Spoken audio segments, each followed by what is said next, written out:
Testing, 1, 2, 3, testing, 1, 2, 3.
Testing 1, 2.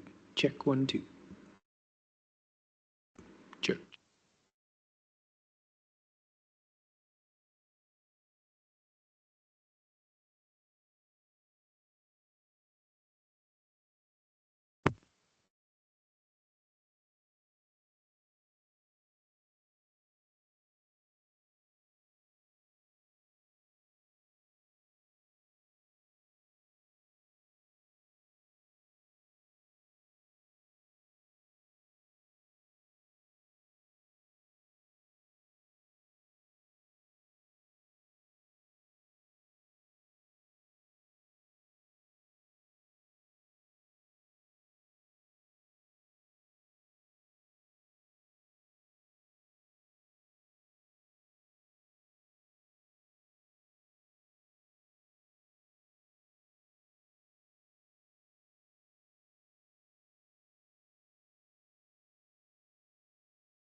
Did you say that one?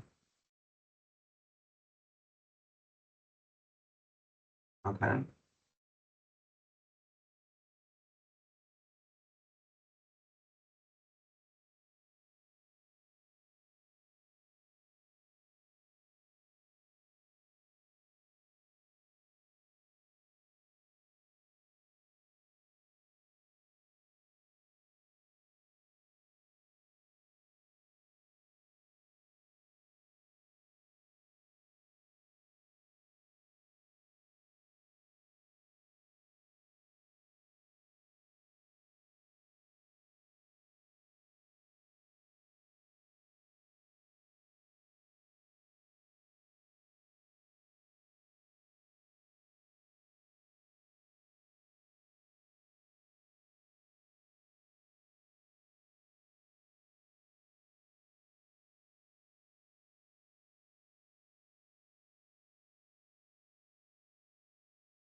I call to order this meeting of the Monroe County Board of Commissioners. It is Wednesday, December 18th, and I will note for the record that all three commissioners are here and present in the Nat U. Hill room.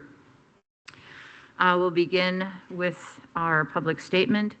We, the Monroe County Board of Commissioners, renew our commitment to welcome and protect the rights of all people, regardless of age, race, color, creed, disability, sexual orientation, gender identity, marital status, economic status, and national origin. And we affirm the right of every person to live peacefully and without fear, and we will fight and resist at every step discrimination and harmful policies, whatever their source. We also stand in support of our county public school systems, both RBB and MCCSC. Our next order of business, department updates. This is time allotted for departments to provide updates to us. If you're on Teams, you can raise your hand. Otherwise, you may come to the podium in the Nat U. Hill room. Please. Morning, Commissioners. Richard Kreider, Building and Fleet Manager. I wanted to provide you with an update regarding the solar expansion project. Originally, we had planned on adding solar carports at the Showers parking lot and doing some things there. And then we found out there's a bunch of easements underneath and we weren't going to be able to do that. So instead of doing the carports, we're going to move everything up to the roof. We're going to invest the same amount of money, add more panels to the roof of the building. And that's what I wanted to let you all know. Great.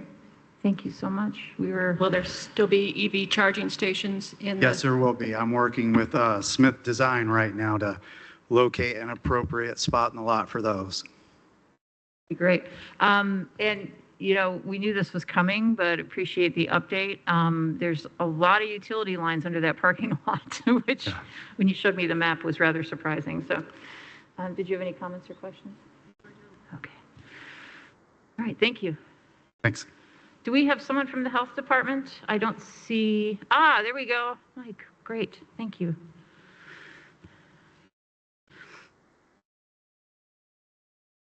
Looking online. Good morning, I'm Mike Kazemka. I'll be giving the updates for the Monroe County Health Department. Statewide, there's been an increase in emergency room visits for flu-like symptoms and COVID symptoms compared to this past November.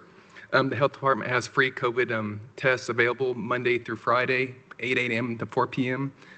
And also during normal business hours. You can also schedule your COVID-19 vaccine or your flu vaccine at the public health clinic at 333 East Miller Drive by calling 812-353-3244. And also a reminder from the CDC, everyone 6 months and older is recommended to get a COVID vaccine. This includes people who have had COVID in the past, long COVID, and then if you had previously been vaccinated. Any questions? Thank you so much. You're welcome. Comments or questions, Commissioner Githens? Are we seeing any uptick in the virus in the water testing that's being done? It's normal compared to last month. Commissioner Jones? No, I don't. Thank you so much. You're welcome. Appreciate you. Any other departments have an update to offer?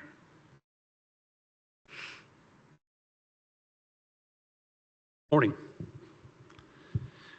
It's not really an update. I just came in to thank Commissioner Githens for her service and her collaboration with the Sheriff's Office over the last 2 years. We obviously came into this office eyes wide open and kind of unaware of what we were stepping into in many aspects of that. And the Commissioner's Office and particularly Commissioner helped us maneuver through a lot of that stuff. I mean, we've all had very lively discussions regarding some of those things, but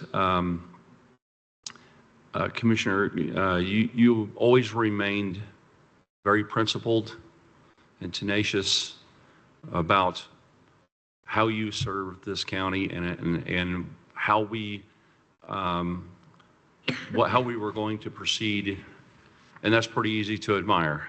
I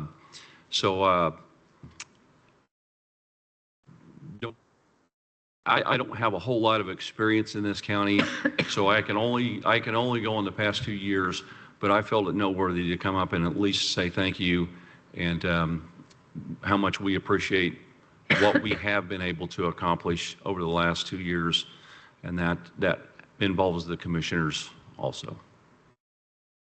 Thank you. That's very kind of you. I hope that the location that we finally have landed on suits and that serves the community. I think the location, as it turns out, of everything we looked at, is a very good location, and I know that, good Lord, there's been a lot of time and effort and discussion and deliberation and nail biting and hair pulling and whatever going into that. But I mean, it's been quite a journey. But it just speaks to exactly what I'm talking about, that nobody involved in that process threw their hands up and walked away. They stayed true to the course, true to the mission, true to the goal. And as a result, you know, we have a location, and we're going to be, you know, we've got the funding. We're going to be starting on that. You know, I don't know when that's even coming, but it is going to be a reality at some point in time, and that's going to serve this county a whole lot better in so many aspects as to where we're sitting right now, and we're all grateful for that. Well, and I hope also that one of the MOUs that we're going to sign later today with the opioid money will allow us to move forward on the IRACS program, the Integrated Reentry and Community Support Program, because it will allow New Leaf, New Life to create the recovery kind of community organization that's needed for that. And so I hope I've done a warm handoff on that so that it will come into being. Anyone says that you weren't the point person on IRACS, I haven't been paying attention. Yeah, thank you. Well, there have been some hiccups for sure. Absolutely. But I think it really will benefit people in the community. And I hope one of the things that we heard with this program is that when it's in place, it helps to change sort of the tenor in a facility and make things better for everybody. And I so appreciate the staff that you supervise. They're tremendous. We've seen huge positive changes. It's funny that you mentioned that very thing, the tenor. If nothing else, that was one of the most primary missions. You have to change the culture before you can change anything, and that's been a large part of that. And all these things that we're doing will continue to build on that, make it grow, so that at some point, you know, we'll be at a place where we would have hoped we would have been 10 years ago or 20 years ago or whatever, but that environment has changed so much. And I think with the things that we have put in place as a collective county government, with everybody with their shoulder to the wheel, I think we're in a much, much better place to achieve those goals than we were even just a couple of years ago. Many thanks. Take care. Thank you. Any other department updates?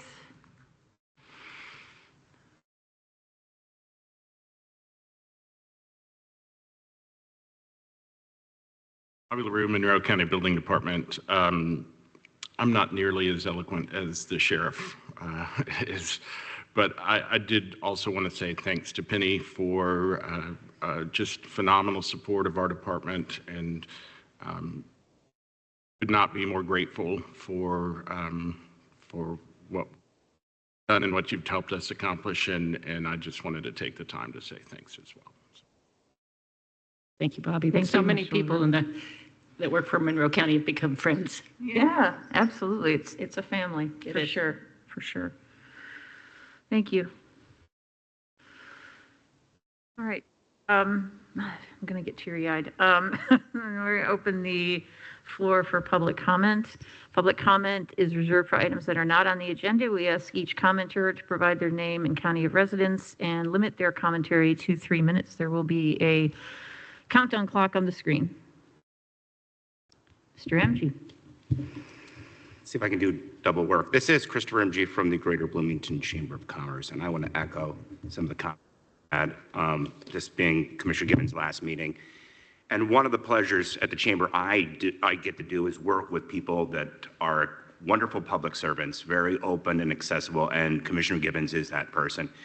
In politics, there's a sea of cynicism, and I'll say Penny's optimism stands out. And hearing that and the work she does and the passion she has for it is very unique. And so this might be a closing of this chapter for Commissioner Gibbons. It's not a closing of her chapter and the work, her tireless work in the community on many things. I look forward to working with her in different aspects and whatever that may be. But I appreciate her service, which compassion, empathy, warmth, ability to listen, all those things that she brought to the commissioner's table that I don't think should go unnoticed. And I want to thank you, Commissioner Gibbons, today for wonderful service on behalf of Monroe County.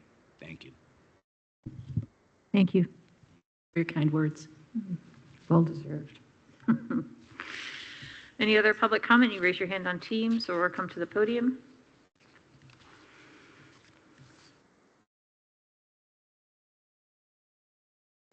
I always have to lower the mic.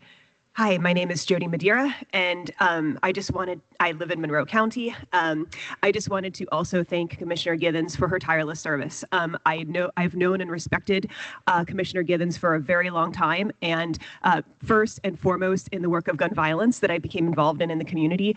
And thank you for serving as a model. I guess Christopher said it best when he just mentioned warmth and compassion and empathy, but I will also mention a tremendous work ethic. And so thank you for all the years of dedicated service you have given to us in the county, and to those, not only who work in the county, but also who are just involved in very meaningful and impactful social services. And I know that there are many in the gun violence community who would be here today to thank you with me for your leadership in that area. So thank you so very much, and we look forward to see what the future offers. Thank you.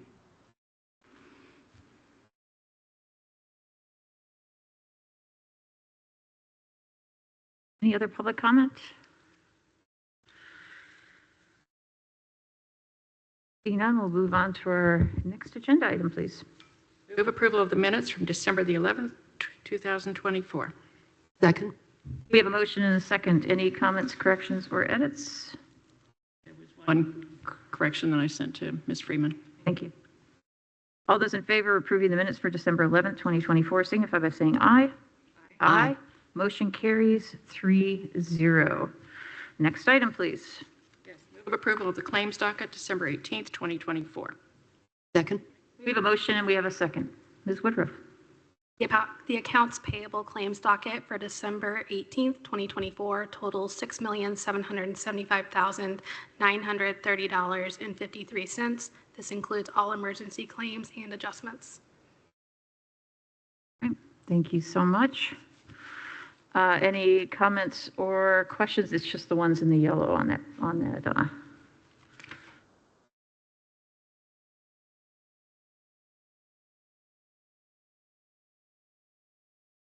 These are just the new ones. This starts the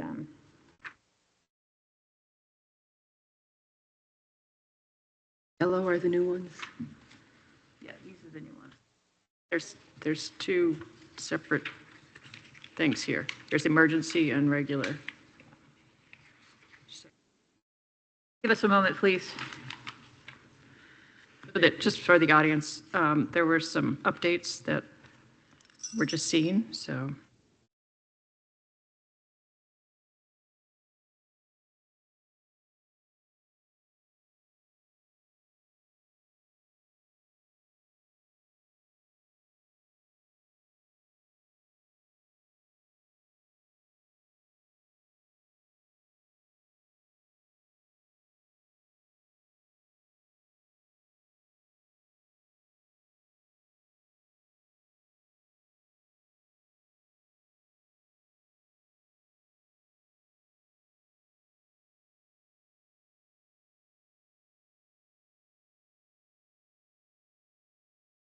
The other Sophia Travis Grant. I know, that's claims on here. That's exciting. Big set of claims because settlement occurred as well. And I will note the council did approve funding Bloomington Economic Development Corporation in the amount of $30. That was at last night's meeting. But the remainder,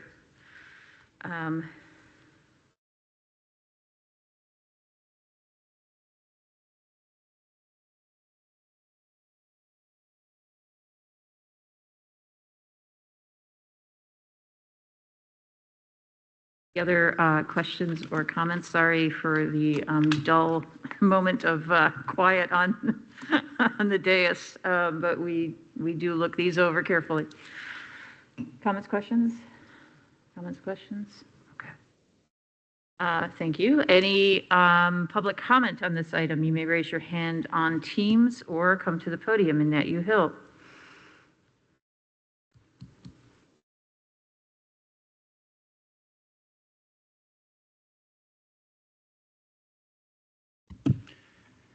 Good morning again, Commissioners. This is Christopher from the Chamber of Commerce, and just want to voice my support just for the work the BEDC does for economic development in this community.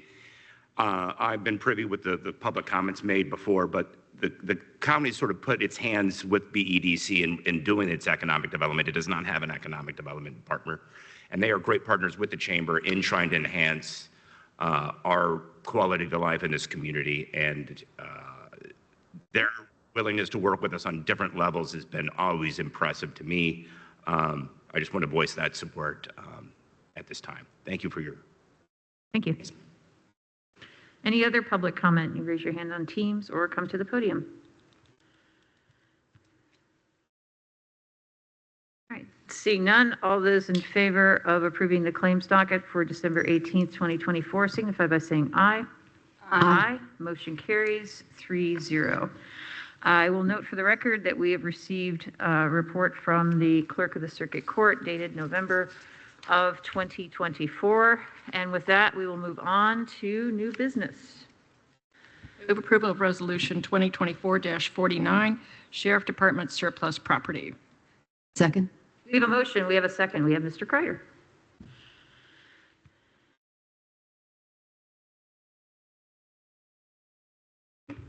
Good morning, Commissioners. Richard Kreider, Building and Fleet Manager. This request is to accept the declaration of items for surplus, 20 vehicles used by the Monroe County Sheriff's Office that are past service life. The vehicle list, VIN numbers, and inventory numbers are included in Exhibit A. All vehicles, with the exception of S-162, will be used as trade-in towards the 2025 patrol vehicle purchase at John Jones Police Pursuit Vehicle Group. S-162 was recently declared a total loss from an accident on 11/16/2024 and has been released to the insurance company. Monroe County received a settlement from Travelers, claim number F5U0204 in the amount of $12,968. Thank you so much. Comments or questions? Commissioner Jones? No, I don't. Thank you. Commissioner Githens? I appreciated seeing all the pictures in our Yeah. packet. Yeah. As, vehicles take a lot of wear and tear. All right, let's see if there's any public comment on this item. You can raise your hand on Teams or come to the podium.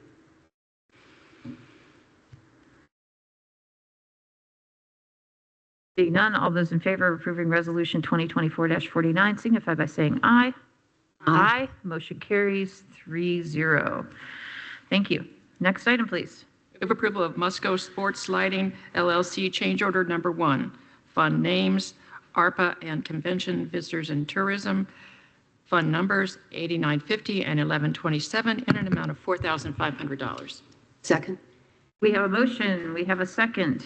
Ms. Whitmer, good morning. Good morning. To accommodate the Wi-Fi project at Cars Farm Park, we need 6 welded boxes on our 6 light poles going in on fields 9 and 11. This is from a bond and CVC. It is not Carly, ARPA money. So there's a correction that needs to be made on the motion. Yes, go ahead and amend my motion so that it's fund name, a GeoBond. I don't know which year. Do you, Ms. Whitmer? Convention Visitor Tourism? I don't have those memorized. She said it was also from a bond. Ms. Purdy, can you help us? We know that ARPA. I think that we had a significant portion of funding for this project in the 2023 GEO. Correct. Yep. Yes. So I would anticipate that. You don't need a If fund not, number. we will update it at the next meeting. Okay. I'll amend it to include the 2023 GeoBond. Yeah, that number may not be a bond number. I accept. It's not. the It's probably the amendment. ARPA number and it got cut and pasted. That's the ARPA number there, 8950. So we. But either way, it will It's- not be ARPA money. Okay, got it. Got it. So we have a motion and a second to amend. All those in favor signify by saying aye. Aye. Aye. Motion carries 3-0. The item is now amended. Anything else you wish to add? Yes, I actually would like to thank the commissioners for supporting the Monroe County Parks and Recreation Department in all our endeavors this last year. And Penny especially, she has showed up to more meetings than, I don't know, some board members. And she has guided us with her, advice in how to go about and doing things. So I know the Park Board President, Evelyn Harrell, really appreciates your help and your guidance on that. I also want to mention that Lee Jones, back in the day, used to be on our park board, so she quite understands. And Julie, you've talked to me many times about issues, so we all appreciate what you've done. And while I'm here, I also want to appreciate all the other departments that help us. I mean, on a weekly basis, I can say Lisa, Angie, Jeff, Carly, where are the guys? Kurt and Bobby and Richard and Molly. And Name them Dave all. and Ian. I think I've talked to them all in the last 2 weeks. So we can't do our job without them. So I just want them to know that we appreciate it so much because it does take a family to do this. And everyone works very hard in county government. And I've been here a long time. And I think it's the best group of people I've ever been associated with. So I wanted to thank Penny especially for helping us and going on park tours and asking very good questions so I can give her very good answers back. So I do appreciate it. Yeah. Thank you. Thank you for that. Let's see if there's any comments or questions. Commissioner Githens? I think that the status of the parks and trails that our Parks Department overseas truly add to the quality of life in Monroe County. Just very, very truly. And when we talk about like the chamber or BEDC attracting new businesses and people here, part of the quality of life is the kinds of things that you provide. And I also think that this lighting because of the Wi-Fi, this will enhance what's going on also at the Cars Farm Park and those soccer/rugby/ Quidditch Cross. / lacrosse fields. Quidditch, don't forget Quidditch. Quidditch. Yeah. For sure. Commissioner Jones? Yeah, I just want to say that I kind of started my experience with the county in Parks and Rec, and it's taken me a long ways, and I've really enjoyed the journey. And I'm rather excited that I will now be taking over for Commissioner Githens and will be circling back to Parks and Rec. Well, we welcome you, and any meeting you would like to attend, I will keep you apprised. Thank you. Yeah, it's really incredible work, and I'm glad this is getting done in order to accommodate the Wi-Fi. Wi-Fi is a big deal. We really are in a dead zone there, so this is going to make a big difference in making this place even more attractive for families both in our community and outside our community to come visit. So thank you for your attention to detail. I appreciate it. Let's see if there's any public comment on this item. You can raise your hand on Teams or come to the podium.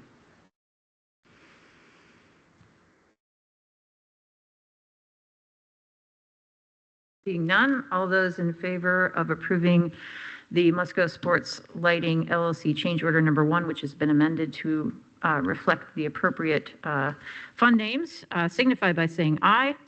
Aye. Motion carries 3-0. Thank you. Item, please. Move approval of System Navigator Contract Addendum, Fund Name, System Navigator Grant, Fund Number 9160, in an amount of $9,000. Second. We have a motion. We have a second. We have Ms. Turner King joining us. Good morning. Good morning, Commissioners. So this is a request to extend a contract that the Public Defender's Office currently has. The contract is set to expire at the end of this year. What this provides is the Public Defender's Office has a grant that provides additional services to clients of their office who are involved in CHINs or TPR cases. The grant provides for what's called system navigators to assist those clients in navigating with the multiple service agencies that they have to work with. And as part of the grant, there's a data collection component. So this contract provides for the individual who enters all of the data collected into the state agency's website.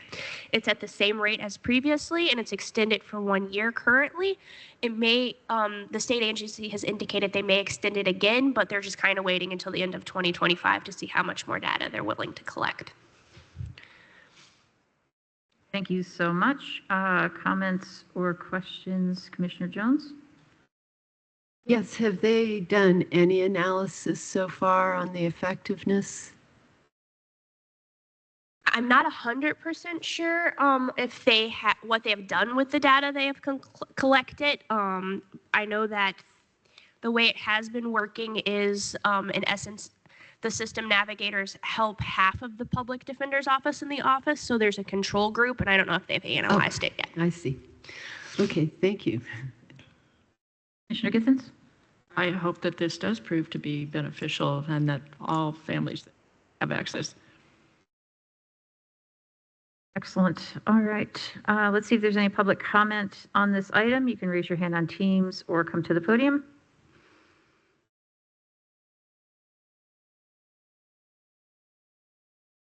Seeing none, all those in favor of approving the System Navigator Contract Addendum signify by saying aye. Aye. Motion carries 3-0. Thank you. Thank you. Next item, please. Move approval of Proactive Agreement Addendum, Fund Name, Self-Insurance, Fund Number 4700, in an amount of $7,877 per month. Second. We have a motion and a second. We have E joining us. Morning, Commissioners. This is an amendment to our current contract with Proactive, recommending the addition of another support staff member because the clinic is growing. And so if you want me to run through some numbers here for you, if you bear with me, we've had some conversations in prior meetings about data that we received from the previous clinic, and so we've based a lot of our decisions on that. And I am comparing the best data that I could find from the previous administration to what we are currently sitting at. And so in September, we had 187 appointments, and comparing that to September of 2023, which was 143. So there's an increase in that. And then the other numbers I have are from 2022 for the previous clinic data. So in October, we had 233 visits this year compared to 174 in 2022, and 212 in November compared to 164 in 2022. So with the new model that we've talked about in the past, one provider and one support staff member, we are seeing more patients compared to what we were in the previous clinic. And so we are asking for this additional support staff person, which would be either a medical assistant or an LPN, and that person will help us free up some more availability for appointments. And our focus is really the acute visits, because that is what is in most demand. Those same day, next day appointments, we are filling those up quickly, and unfortunately having to turn away employees because we are full for the day of appointments. Thanks for that information. It's interesting to hear that data. And I can attest that it's a busy place. Comments or questions, Commissioner Githens? I think this actually is saving a lot of money as well as improving healthcare. So I fully support this move.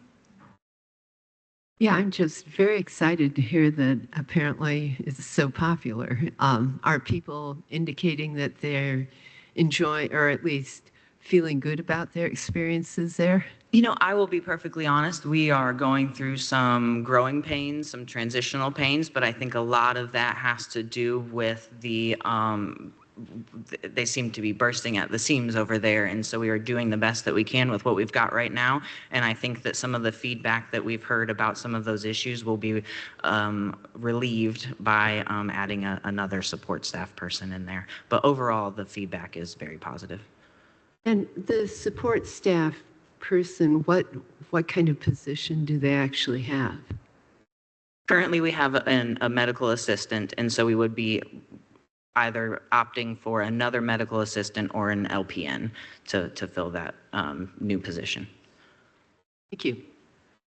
Yeah, this is really good news. I appreciate that this will help serve our employees better by having additional support. So that's excellent. Thank you for taking care of it. All right, let's see if there's any public comment on this item. You can raise your hand on Teams or come to the podium.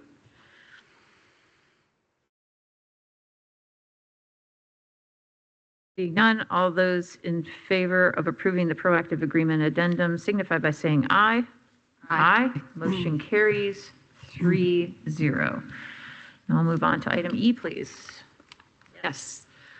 Move approval of the Fred Pryor Agreement Addendum, Fund Name, County General, Fund Number 1000, in an amount of $134,077.56. Second. We have a motion and we have a second. E for item E. Yes. So this is essentially an extension of our current contract with Fred Pryor. We just want to keep the same operations for the next 3 years. And so Fred Pryor we utilize that for e-learning, and so we do our required training through that. We're also doing some department-specific content, and then we do a lot of performance-related things as needed or requested by departments as well. And since we've had the addition of Seth in our office, our utilization of the system has increased a lot because he's really vetted a lot of those things and worked with departments to figure out what they need. We've worked with Angie. We're going to do some We have some required things that the auditor's office needs to do annually, so we've incorporated that into Fred Pryor. We're going to do a series of about 6 different trainings over the course of every year for all employees to make sure we're meeting some standards for insurance purposes, but also just making sure employees have the opportunity to learn and grow. Excellent. Comments or questions? Commissioner Jones? Just that this sounds like it's been very successful, and I'm pleased that we're going to be able to continue it. Commissioner Githens? Just sent out 2 more requirements this week. Yeah. And I went through them, and neither of them are onerous at all. Yeah. I mean, it's very efficient. Yeah. I have been assigned as well, but have I done my homework? No. I've been a little busy. Got some time. Yeah. But I will get to it, I promise. Yeah. I find myself on the did not do list occasionally as well. So. Little coal in the stocking this year. All right. Excellent. Yeah, thank you for this. I appreciate that we're able to add in things that are unique to Monroe County or to our situation, and that makes it much more valuable. So it's nice. Yeah, and they've, if I might, they've just been a really great company to work with. The customer service aspect of that, they are very responsive and have just done anything that we've needed. So that's really important for us. Excellent, excellent. All right, thank you so much. Let's see if there's any public comment on this item. You can raise your hand on Teams or come to the podium.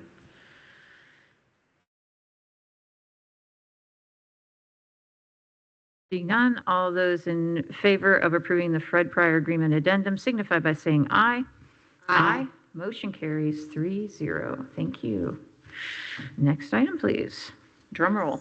I am proud to move that we approve the Opioid Settlement Fund Grant Memorandums of Understandings, fund names, opioid restricted and opioid unrestricted, fund numbers 1237 and 1238 in an amount of $1,010,809. And I am proud to second that.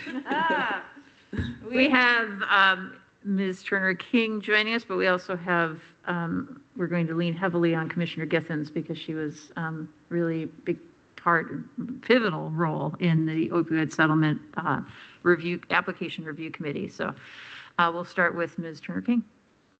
So what's before the commissioners today for consideration and approval is the MOUs for each agency who was approved by, or who's recommended by the opioid review settlement I mess up their name all the time, the board. And so each organization has an MOU. It indicates the amount, the completion time for each individual MOU is specific to that organization, with some ending at the end of 2026 and some ending at the end of 2025. It's just based on their request. And then all the MOUs, it's pretty standard. I used a template for each agency, so it has reporting requirements and a record retention requirement, which requires the agencies to give us an annual report on their grant spending and also maintain their records so that if in the event we needed to ask for them, they would have them. So that's the MOUs, unless you have any questions. Thank you so much. I will turn it over happily to Commissioner Githens, who's really just been amazing about this. Yes. Well, this is the Opioid Settlement Application Review Committee that made those recommendations. There were 5 members. We had requests during the second and third quarter last year, or this year rather, for over $1.8 million in funding. Of course, we didn't have that much money sitting in our coffers. Over the course of, I think it's 18 years, the county will have over approximately $5 million, and we got notice yesterday that we'll get a one-time set of funding of a little over $40,000 that'll be in the restricted fund that can be used, but that was not taken, that's not part of what we're recommending for today. This is all money that's staying in our community and to help individuals who are in recovery. And I stressed last night at the council meeting that some of those individuals that are in recovery are addicted because of prescription opioids. And so this is trying to right that wrong. And I'm really pleased that with the settlements that we are using them directly to help the people impacted. When the tobacco settlement came about, I think I've heard recently that less than 5% of that settlement money is actually going toward smoking cessation, helping those things. So I'm really, really pleased that this is directly impacting individuals who are in recovery, people who will be in recovery in the future, and that we're able to support entities that already exist in our community. After we started this committee, I was part of a national, I think I said this a couple of weeks ago, a national training, and Johns Hopkins School of Public Health has put together 5 guiding principles for allocating this specific fund. And we were already doing these things before we even knew about what professionals in the field are recommending. We're building on existing communities. We're doing harm reduction. We included people in recovery in the decision making. We included health professionals in the decision making. And so I'm very, very pleased to be able to finalize these grants. Any comments or questions, Commissioner Jones? Well, I really just want to very much thank Commissioner Githens. This is such an amazing effort that she made for this community, and she really went full out and to a very great extent did it on her own. So thank heavens we had her here to help us with this and make it happen. I will second that. That was spot on. And there was some discussion at the council meeting last night about, you know, who's on the board and who receives money. And this process has been fully transparent. I don't see any issues of impropriety at all. These are groups in our community who provide life-saving help in various forms and fashions. And I would like, if you would read the list, please. Yes, very proud to. Amethyst House, do you want the amounts or? Well, Amethyst House, this is for staffing and for personnel for some of the programming. Avalon Community Land Trust, again, this is for housing. Beacon Inc., this is to help with their new facility, so capital money. Wilmington Cooperative Living, this is again for housing and for staffing, and this is a very unique thing that where people are in recovery living there, but part of the broader community initially. And so this is an experiment, and we're hoping that it works out. Indiana Recovery Alliance, who are frontline people in harm reduction. Our Monroe Circuit Court, which is doing some data collection and analysis of our specialty courts. New Leaf, New Life for 3 separate MOUs. One of them, as I alluded to earlier, is to provide funding for people to become certified peer recovery coaches, which will allow them to become that recovery community organization so that we can get the IREX program going in our community. Courage to Change Sober Living, again, housing, and funding for Indiana Recovery Alliance for somebody we've just identified by initials JP to again become a certified peer recovery coach. Excellent. Excellent programs all. All right, let's see if there is any public comment. You can raise your hand on Teams or come to the podium. We have Councilor Iverson joining us. Good morning. Yes, thank you, Commissioner Thomas, and good morning to you. I just want to jump on the bandwagon. This is a wonderful opportunity to support our community. I wanted to recognize the leadership of Andre Butler. He was there at the council last night, and he's been quite an asset to this board. I also wanted to point out that we are still taking applications for this board, which you can find on our homepage under important news, and you can find qualification listings as well as the application materials. I also wanted to highlight the fact that Cheryl Munson's legacy is very present in these deliberations. We shamelessly stole her genius through the spreadsheets and some of the qualification deliberations that she had come up with, and we are indebted to her and trying to preserve her legacy, of course. And also, I wanted to point out that your action today in approving these MOUs addresses key reforms that the public has asked for through JFAC and other bodies. And so this is really a great opportunity to do that. And the last thing I wanted to say is a huge thank you to Commissioner Githens. Penny, your leadership in this space is evident. The trust that you've built is just really throughout all of the things that we're doing in this space, whether it's the big annual event or it's the truck named after you, the growth of the IRA, the work that we're doing with New Leaf, New Life. Your leadership has really been apparent here, and this community owes a great debt of gratitude to you for your perseverance in this, and you've really set a high standard as we move forward. So thank you, thank you, thank you.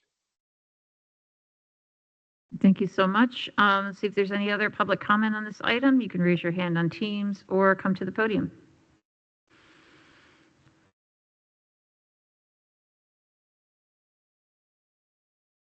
Seeing none, all those in favor of approving the opioid settlement fund grant memorandums of understanding signify by saying aye.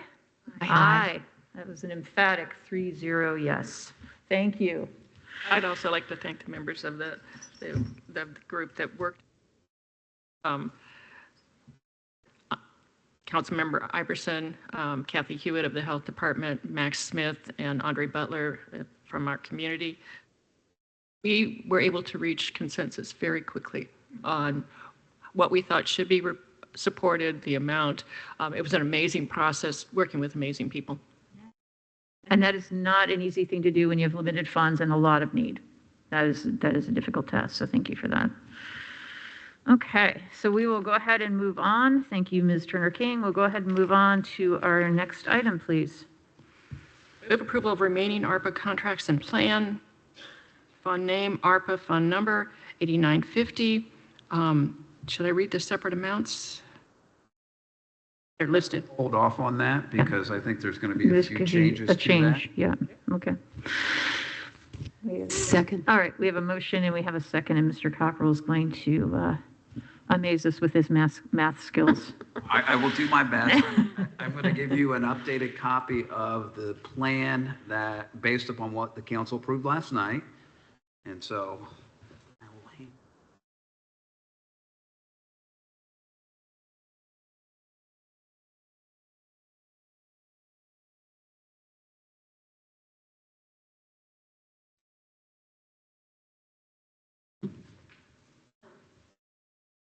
With the changes that occurred last evening, claims that were submitted and approved today, were they taken? Yes, we also took into account the one claim that is sitting in pending status and has not been. And I guess I'll start off with, this is the American Rescue Plan Act, which has a deadline of the end of this year to make sure everything is expended or obligated. And so this is us, and this is our essentially last opportunity to expend or obligate all the ARPA funding, which was $28,830,982. This plan, we have a list of projects. These are all the ones we've done through ARPA from day one till now. It's quite an extensive list. And the bottom line total is that amount. I will point out a few, and these are basically changes from the last one. I believe the rural housing Part A restricted, that item was reduced to reflect what our actual agreements and what our actual programs are. The septic program was increased $206,190.01. That's based upon where projects fell short of where we had appropriated and it just didn't occur. The one addition that I'm aware of to this list is the county financial director. And in this list, it's $46,437.15. And that's was a mechanism we used to make sure we could expend all the ARPA. With that noted, I would say that we have a few agreements, and let me get my computer.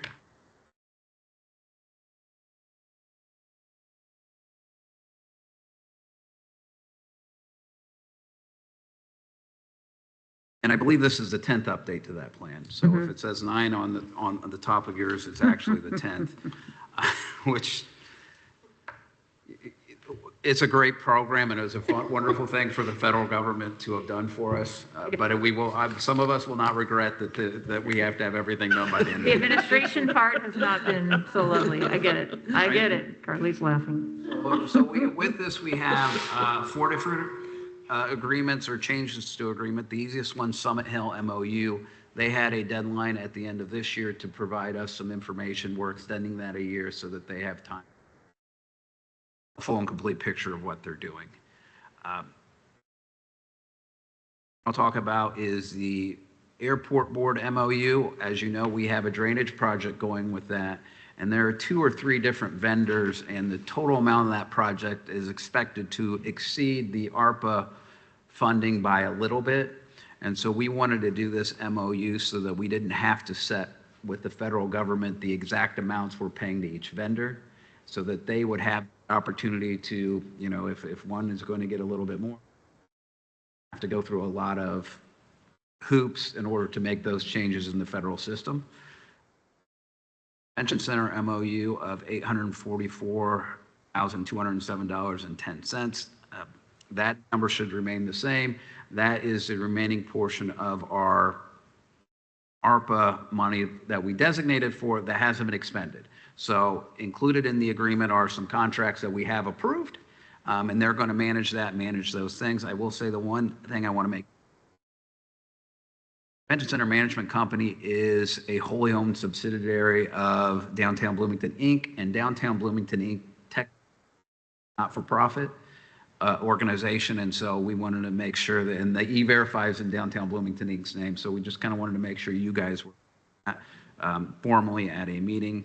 The last one is the Health Department MOU. That in this it says $1,190.01 is what the agreement's for. We actually want the contract to be reduced to $1,124,165.01. The difference of that are monies we've already expended and paid on septic project. It's not reducing the amount we're going to spend on the program. Just the contract will be with the health department to make sure that all those monies are expended in a timely manner for septic systems, and we want them to manage that program. Federal government does allow intra-agency agreements to do those kinds of things. So there should actually be maybe 2 lines on this plan. Maybe there should be 2 lines, one of the septic contract with the health department and the other what we've already done, because the amount total is going to be the same. I don't think we need another line. I think what we're telling the federal government with our plan is we are planning on spending that amount of money for the septic program. Okay, got it. So I think that's right. So the number, so the total is still the same. It's just versus what's been expended already versus what we're contracting for, which is $1,124,165.01.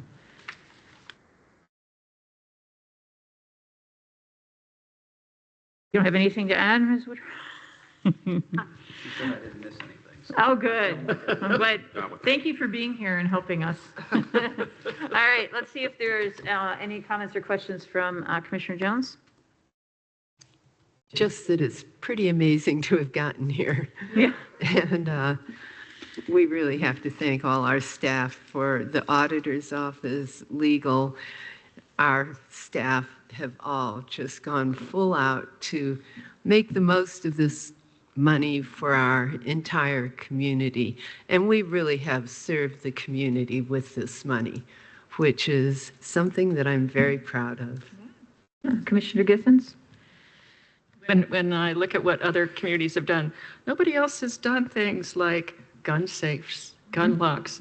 I'm really proud of the things that we've done for childcare with this. I was out at the groundbreaking Summit Hill project, and the family that they're naming the center after was all there. They were all there.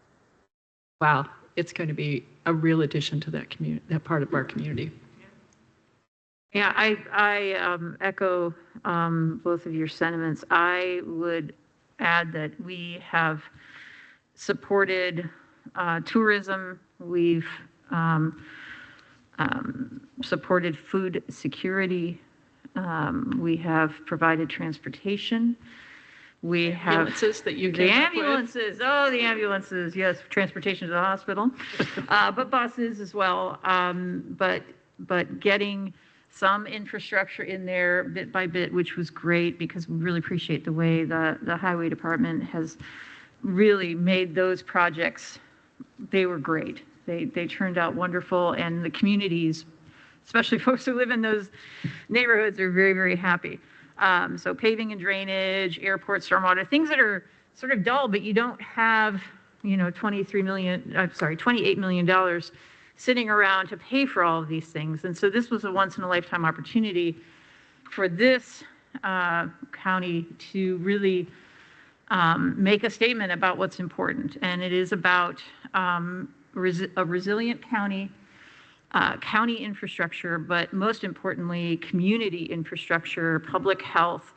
All of these things are reflected here. I mean, septic, you're not going to see confetti here, but boy, this is going to make a huge difference. I'm telling all of you, this is a huge investment, and I'm really so proud. We help build homes. We've done so much, and it's been really amazing to work with my colleagues here on this board, but the council, the auditor's office, legal, my gosh, you've had the workload. You're going to not know what to do with yourself after this. Ms. Purdy, amazing work. I mean, you've been tracking everything, and that's just been so helpful for us as we continue to have meetings about what's left, where are we at. And so thank you. Really, everyone in the county stepped up in a big way. Mentioned highway, stormwater, everybody stepped up. So this is huge. Really happy to be able to pass this final plan. I do have a question. If there are funds left over, they're going to the septic program? Is that the? This moves about 200, this is it. This is it. We're done with that. Okay. This will move about 206,000. Right. From those other projects into. Okay, so we're done. We cannot at this point manipulate those numbers anymore.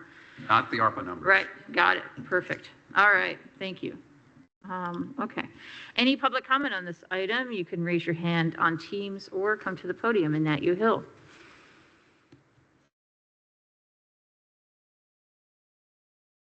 Seeing none, all those in favor of approving the remaining ARPA contracts and plan? Oh, I'm sorry. Thank you. I didn't see you.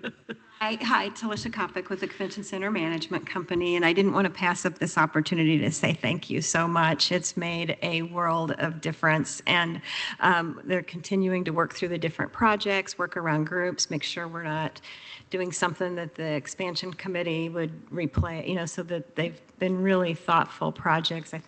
I don't know, there's like 17 items that have been addressed. And I'll agree with the parks that all the county employees have been great to work with, and the team and the leadership, and really, really appreciate 33 years of support. And Penny, all the best to you. And I know you're still going to be around, and you're so active. And so doors are always open, but happy holidays, everyone. And thank you very much. Thank you, and same to you. Thank you. Anyone else for public comment before I tip my head and look at the screen? Okay, thank you so much. All right, all those in favor of approving the remaining ARPA contracts and plans signify by saying aye. Aye. Motion carries 3-0. Next item, please. Move approval of Security Pro 24/7 agreement, fund names, Stormwater, Motor Vehicle Highway, and Cumulative Bridge, fund numbers 1197, 1176, and 1135, in an amount varying from $50 to $135 per hour per contract. Second. We have a motion and we have a second. I see we actually have Ms. Titonia joining us online, but I don't know, Ms. Ridge, if you want to handle this That's one. fine, I can present it. Thank you. So the agreement is to hire traffic control and flagging services for the 3 different divisions of the department, highway, bridge crew, and our stormwater crew. We've had a great relationship with this company, and we'd like to continue that into 2025. And we only use the flagging services on an as-needed basis. Thank you so much. Comments or questions? Commissioner Githens? I think it's a fabulous way to keep our own employees safe. So I think it's a very good kind of thing to have in place. Jones? Yeah, we've seen this rather regularly, and it is an important part of government. So yeah, I support it. Well, thank you. Let's see if there's any public comment on this item. You can raise your hand on Teams or come to the podium in Nat U Hill.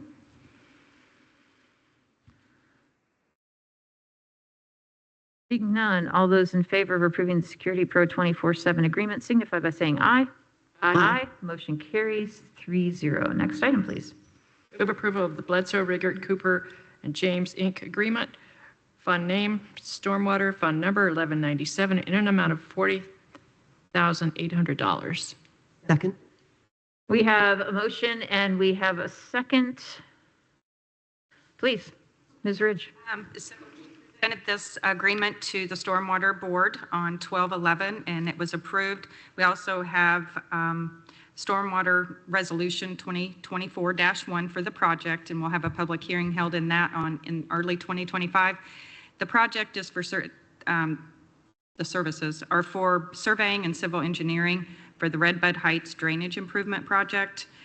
This is a continuation of the previous drainage improvements that we did a couple years ago that were in our stormwater plan. And it's basically to improve aging infrastructure by replacing a 320-foot concrete pipe with a new storm sewer inlets and pipes. Thank you so much. Comments or questions? Commissioner Jones? Yes, it sounds like this was certainly needed, and it's a rather old neighborhood and has probably been needing it for a while. I'm really pleased that we're getting to it. Commissioner Githens. I'm fully in support of this, but it's amazing that we have a civil engineering group like BRCJ here in town to work with us, and they're always good about the work that they do with us and for us for our county projects. We've got to know several of them over the years. Absolutely. Yeah, I'm glad this project is getting done. It's going to make a big difference to this neighborhood as well. Let's see if there's any public comment on this item. You can raise your hand on Teams or come to the podium.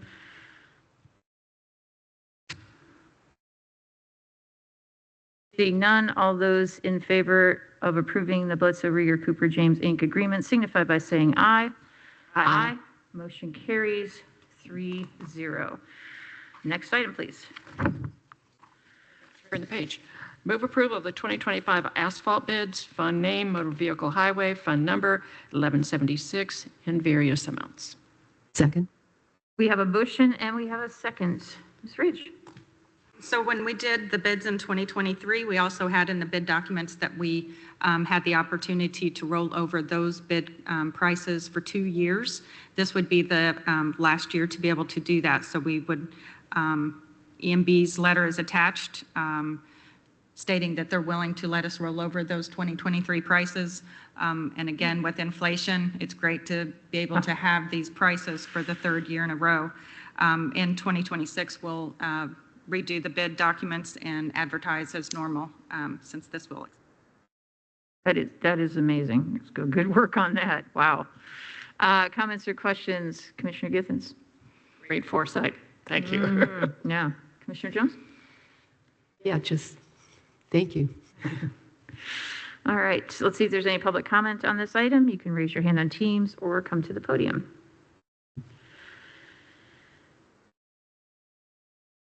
Seeing none, all those in favor of approving the 2025 asphalt bid signify by saying aye. Aye.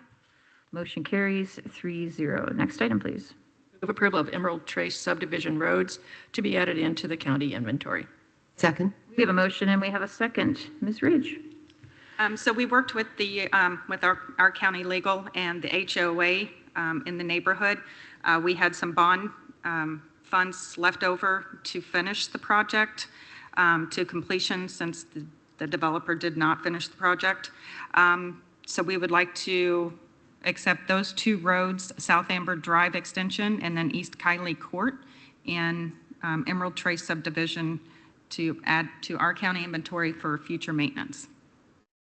Thank you much. Comments or questions, Commissioner Jones? No, I don't. Thank you. Commissioner Githens? Appreciated seeing that what the total county mileage now is that we're covering. It's over 707 miles. If anybody ever asks why planning requires bonds for developers, why we're going with an inflation-based rate, this is the answer. It is very expensive to complete work when a developer fails to do so. And I'm just grateful. I know that neighborhood is very grateful for your hard work on making this happen, Lisa. So thank you so much. All right, let's see if there's any public comment on this item. Raise your hand on Teams or come to the podium.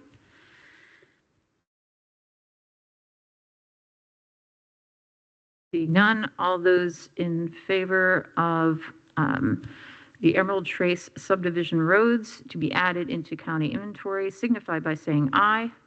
Aye. Motion carries 3-0. Next item, please. Move approval of ordinance 2024-63, amending Scrivener's error in ordinance 2024-60, amending traffic ordinances 8606 and 8609. Second.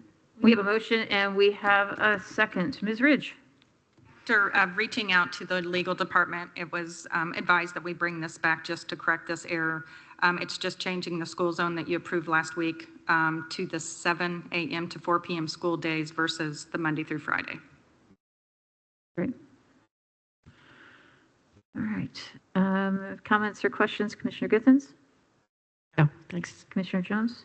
No, I don't. Yeah, this makes sense, so thank you for that. All right. Any public comment on this item?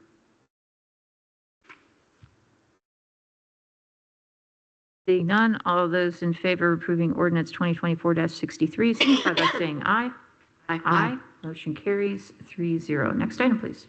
Move approval of the 2025 Community Action Television Services, known as CATS, fund name, cable franchise, fund number 2502, in an amount of $78,241.75.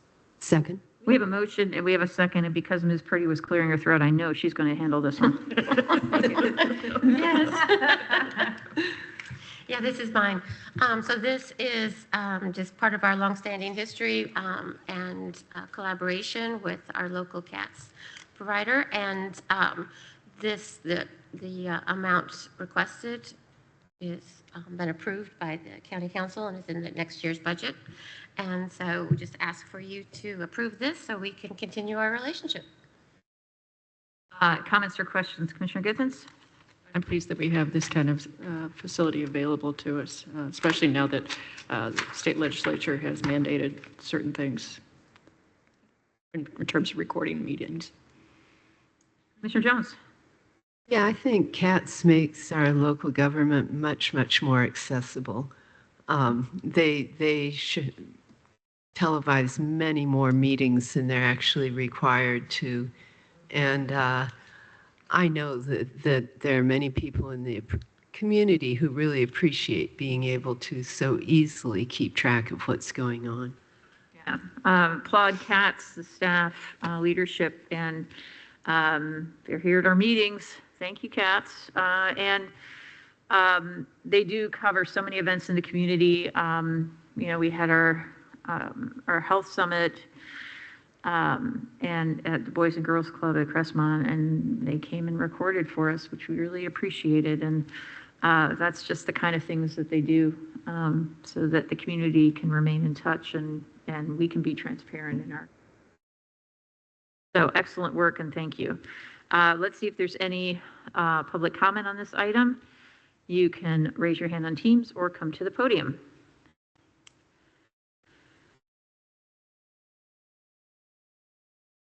Seeing none, all those in favor of approving the 2025 Community Access Television Services contract signify by saying aye.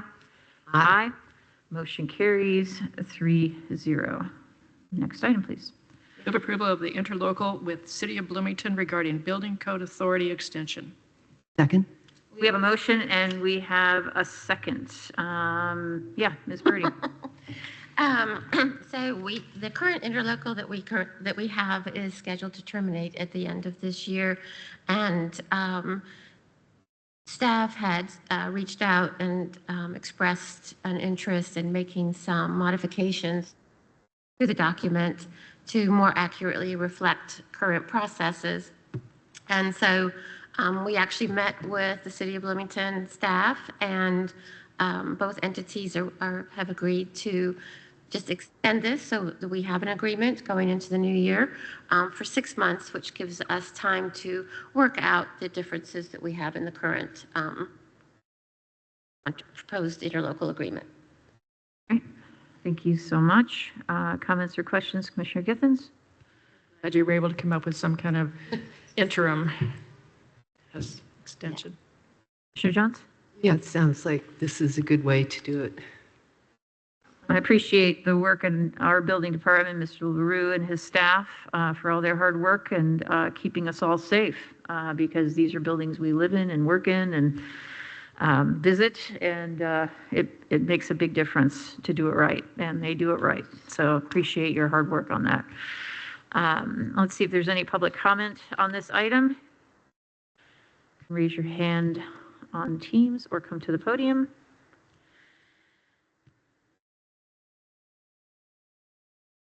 Seeing none, all those in favor of approving the interlocal with City of Bloomington regarding Building Code Authority, and this is an extension, signify by saying aye. Aye. Motion carries 3-0. Next item, please. Move approval of the appointment of new Monroe County Health Officer. Second. We have a motion and we have a second. I guess Ms. Purdy. So our current health officer has elected to end his term as of December 31st. And this appointment allows, formally appoints Ms. Or Dr. I should say, Sarah Ryder-Band to the new as the new health officer beginning January 1st, 2025. And that term will go through January 1st of 2029. Thank you so much. Comments or questions, Commissioner Githens? I applaud the hiring of Dr. Ryder-Band. We're very pleased to have you on board. Jones? Yes, this is definitely a positive move for the county. And Dr. Ryder-Band has also served on the health board for many years, and so she understands this, I think, at a very organic level. She's lived this. Yes, absolutely. And I do think, I can't call you Dr. Ryder. Sarah, I got to thank you for doing this. Honestly, your work in the community extends far beyond what we see here. And I'm really grateful that the health board made such a good decision. And I appreciate your willingness to serve the community in this way. And I know it's not an easy thing, but it's a vital thing. So thank you. Good morning, commissioners. And I will say all three of my friends, you appointed me 2 years ago to sit on the health board. And when my fellow board members asked if I would step up into this new role, I thought about it long and hard and considered what I could do to serve the community in bigger and better ways as the health officer for Monroe County. And so a week ago, my fellow board members unanimously and enthusiastically appointed me as their new health officer. And I'm here before you to confirm that and to ask you to bestow your blessing on that. And that's what I've heard, and I am very grateful. I'm grateful to the three of you for your service, and particularly you, Penny. You have been so amazing as a commissioner. You are so thoughtful. You are always present. You have done your homework. You are so detail-oriented and loving in your process. So thank you so much for your service to our community. We don't deserve you.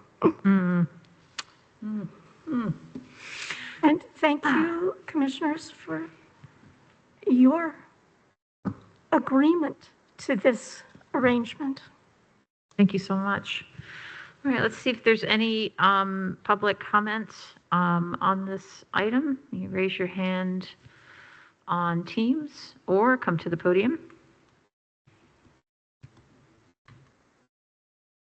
Seeing none, all those in favor of approving the appointment of the new Monroe County Health Officer, Dr. Sarah Reiterband, signify by saying aye. Aye. Motion carries 3-0. Thank you so much. Thank you for being here. I have to say, I'm a numbers person, Sarah. That's where the things come from.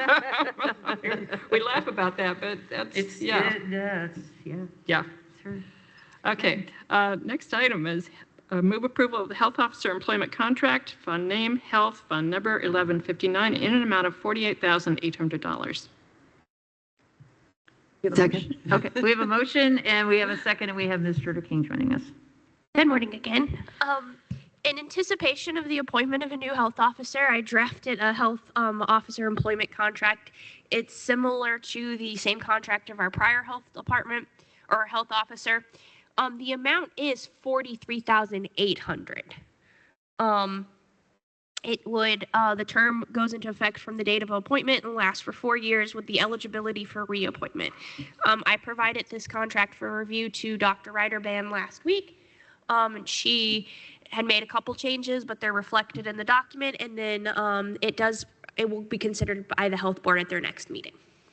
Okay. I'm going to make a motion to amend the amount to $43,800. Second. I accept it. All those in favor of amending the motion signify by saying aye. Aye. Aye. Motion carries 3-0 to amend the motion. Okay, so let's go to comments, questions. Commissioner Githens. Commissioner Jones? Nope. All right. I don't have any questions either. I appreciate the hard work on this. Let's see if there's any public comment on this item. You can raise your hand on Teams or come to the podium in Nat U Hill.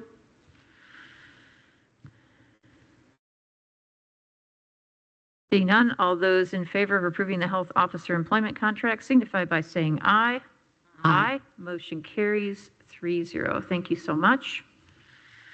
All right, we have one more item to get through. All right. Move approval of ordinance 2024-62, the Sunset Hill Historic Preservation Overlay Rezone. Second. We have a motion and we have a second. Mr. Myers. All right, good morning. Can you hear me okay? We sure can. Thank you, sir. Okay, great. This is ordinance 2024-62, also known as REZ-247. It's the Sunset Hill Historic Preservation Overlay Rezone. There are 25 parcels involved in this rezone for the historic preservation overlay, totaling 13.54 acres. It's in Perry Township, Section 6. The addresses are listed on the screen here, as well as their parcel numbers, as well as all of the owners that are represented by these properties, with the lead petitioner being Susan Brackney, who I believe may be in attendance in person this morning and will be providing a presentation and that I have slides for during her time. All these parcels are zoned either RS 3.5, RS 3.5/Pro 6, or RM 15 under the current county zoning ordinance with Chapter 833. So the request is to establish the historic preservation overlay on multiple properties within the Sunset Hill neighborhood as outlined in the report. The petitioner is requesting the overlay at these locations in order to provide protection and preservation of the existing structures and following criteria from Chapter 810-3. And those criteria are: number one, in association with the events that have made a significant contribution to the broad patterns of county history. Number two, in association with the lives of persons significant in the county's past. Number six, an example of a significant and distinguishable entity whose components may lack individual distinction. And all three of those criteria were also reviewed by the Historic Preservation Board of Review, and they are in consensus with those criteria applying for this rezone application. A little bit of background. The Indiana Historic Sites and Structures Inventory, or IHSSI County Survey for Monroe County, is made available through the State Historic Architectural and Archaeological Research Database, also known as SHARD. Within that database, there are 11 of the 25 petition sites, I should say 25, apologies, as containing a contributing resource. The C rating is given to any properties meeting the basic inventory criterion of being pre-1940, and such resources are important to the density or continuity of the area's historic fabric. Contributing properties can be listed on the National Register of Historic Places if they are part of an historic district, but typically they do not usually qualify individually for the National Register.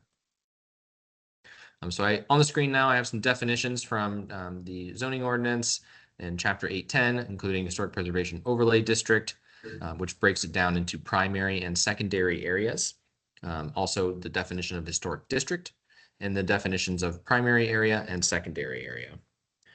Now, the petitioner is not required to show primary or secondary areas within a historic preservation overlay request or within the defined historic district boundary. The boundary itself does not have to be contiguous, and therefore it is showing as several historic districts being created under this one rezone, being the pattern here of separate parcels all under one request.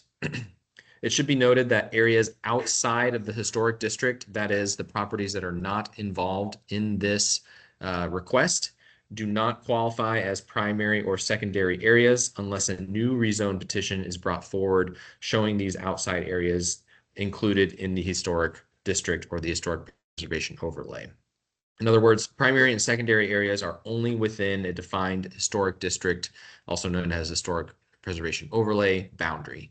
And I want to make that distinction very clear in my presentation because there have been some neighbor comments and concerns through the time period of this petition where members were concerned that being next to a district meant that they would be encapsulated over time automatically, or that there would be other restrictions being on their own property being next to a designated property. And it is the Chapter 810 only applies to properties with the historic preservation overlay.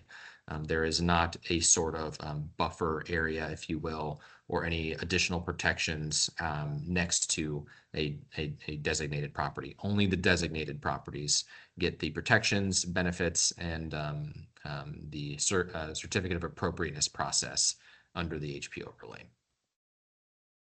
Okay, so Chapter 810-3, this is the HP overlay criteria that the Historic Preservation Board of Review looks at when determining their support for a petition for the HP overlay.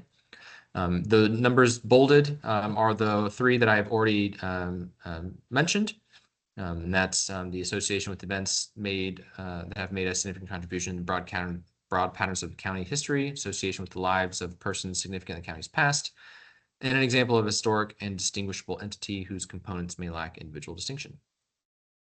Chapter 810-7, the certificate of appropriateness. This is a requirement under the historic preservation overlay that does provide a permitting process that gets reviewed by the Historic Preservation Board when there are certain activities occurring on the property. And this is in an effort to preserve the historic character and historic nature of the resources that are located on those properties.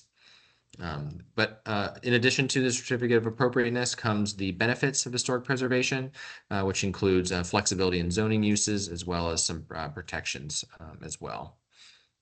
On the screen now is a background and discussion of the locations and the a tabulation of all the properties involved.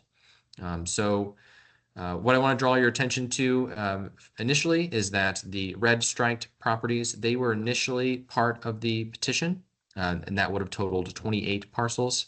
However, through the process of this petition, those particular property owners reached out to the planning department for more information and had questions about the historic preservation overlay, and ultimately decided to withdraw themselves from the petition. So those are removed. They are indicated with the black X's as well on the screen on the map side. And then on the tabulation as well, you'll see white and pink colors. The pink references those properties that do have a contributing resource as identified by the SHARD database. And those are also shown on the map side as those parcels that are outlined in blue. There are a few properties that have multiple resources on them. You'll notice that the number of pink property addresses do not specifically coincide with the number of parcels. Also, a caveat to the SHARD database is it's not entirely comprehensive.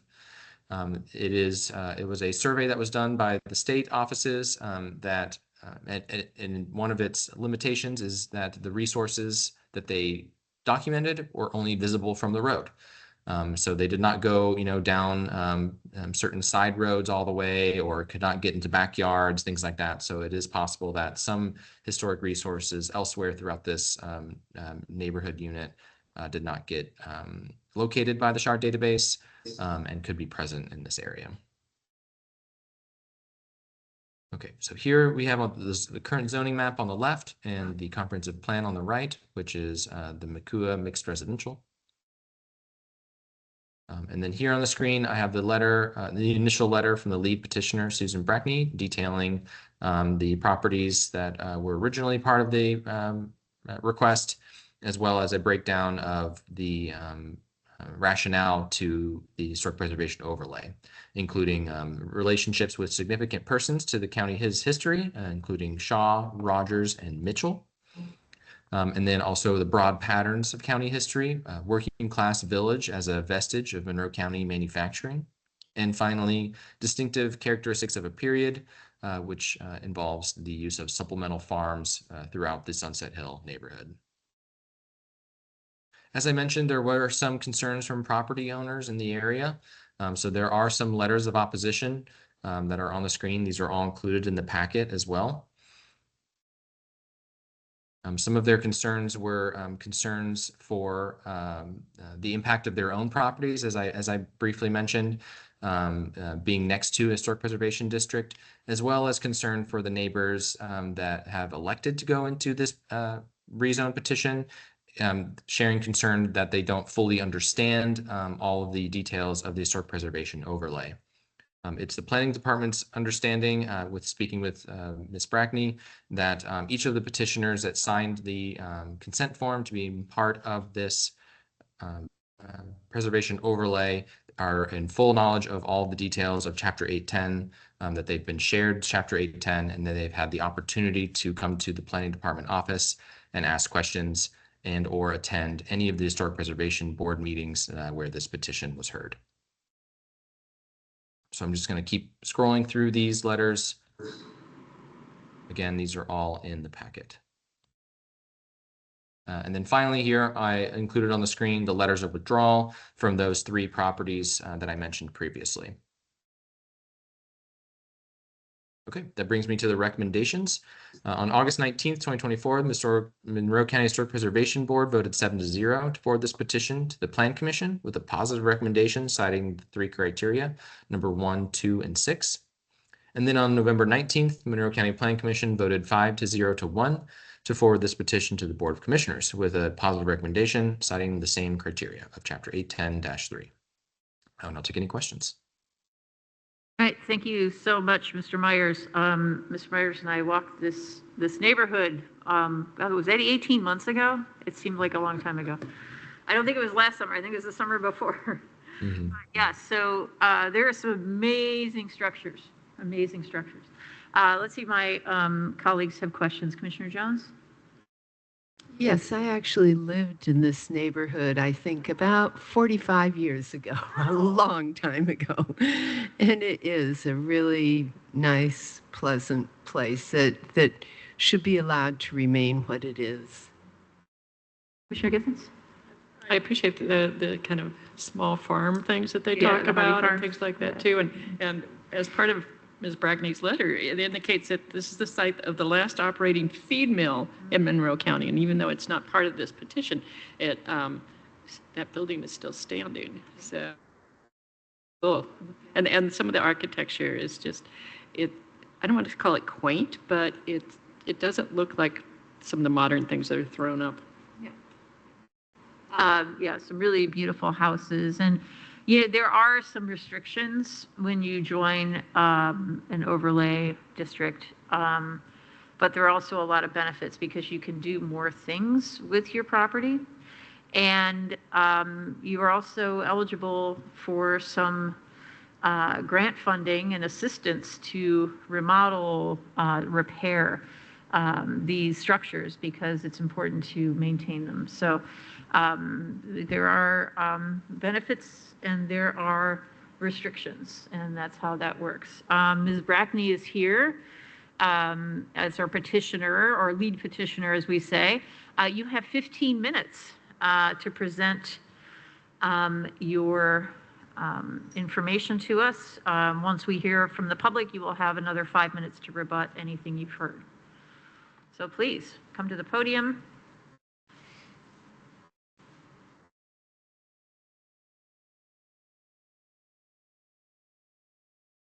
You hear me?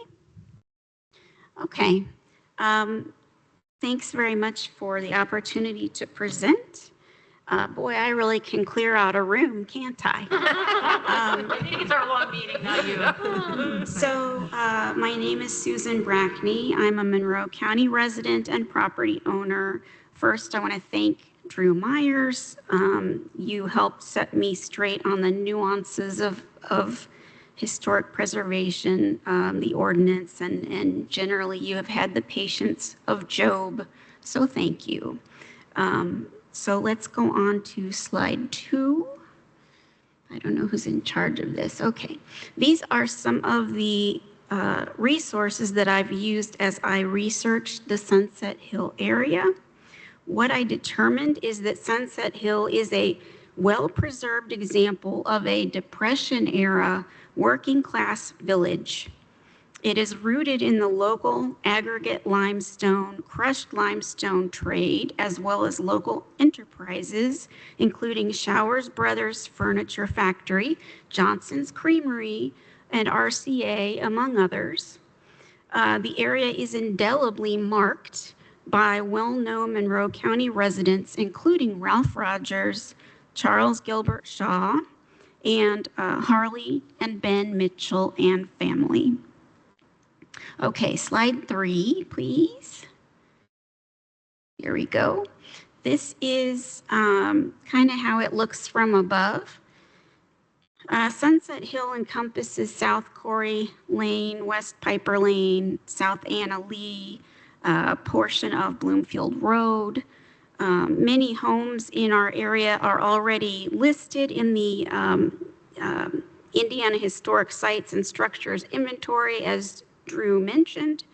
Incidentally, the state body recently determined that Sunset Hill meets the criteria for inclusion in both the state and national registers.